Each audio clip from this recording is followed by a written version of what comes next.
सलामुन अलैकुम। मैं मारिया हूँ। बहुत दूर से आप लोगों के लिए ख़त लिख रही हूँ। मेरे ये ख़त एक परिंदा जिसका नाम गंदुम है आप लोगों तक हर रोज़ पहुँचाएगा। मैं इस ख़त में अपना सफ़रनामा लिखूँगी। हम कुछ वक्त पहले मक्का गए थे। वहाँ एक अच्छे से घर में ठहरे थे और हमें बहुत मज़ा आ रहा था। मेरे बाबा इमाम हुसैन अलैहिस्सलाम के दोस्त हैं।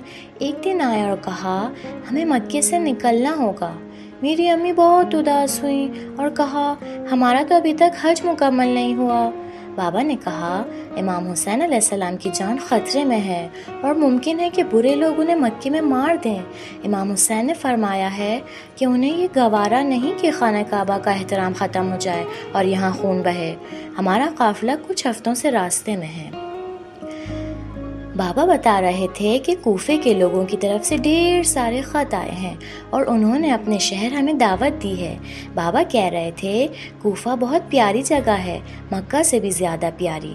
बहुत प्यारे बाग हैं, वहाँ के बच्चे बहुत जल्द दूसरे बच्चों से दोस्ती कर लेते हैं। इमाम हुसैन अलैहिस्सलाम ने अपने चाचा के बेटे को कूफे भेजा है कि देखिए वहाँ के हालात कैसे हैं। हम अभी सहरा में हैं और मैं एक ऊँट के बच्चे पर बैठी हूँ जिसका नाम जूनी है और अपना सफ़रनामा लिख रही हूँ। इमाम हुसैन अलैहिस्सलाम बहुत मेहरबान हैं। उनके कुछ बच्चे हैं। उनके सब बेटों का नाम अली है। अली असगर सबसे छोटे हैं। इतना प्यारा हंसते हैं कि सामने वाले का दिल लुभा लेते हैं। हज़रत अली असगर की अम्मी का नाम बीबी रुबाब है।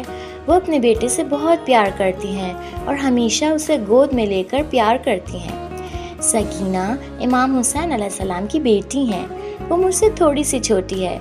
हम दोनों बहुत पक्के दोस्त हैं। वो भी बहुत मेहरबान है और मीठी मीठी बातें करती है। धीरे धीरे रात हो रही है। हमें ऊँटों को आराम करने देना है और ख़ुद को भी थोड़ा आराम करने के लिए रुकना है। मैं जाऊँ मदद करने के लिए। मज़ीद इस सफ़र के बारे में लिखती रहूँगी।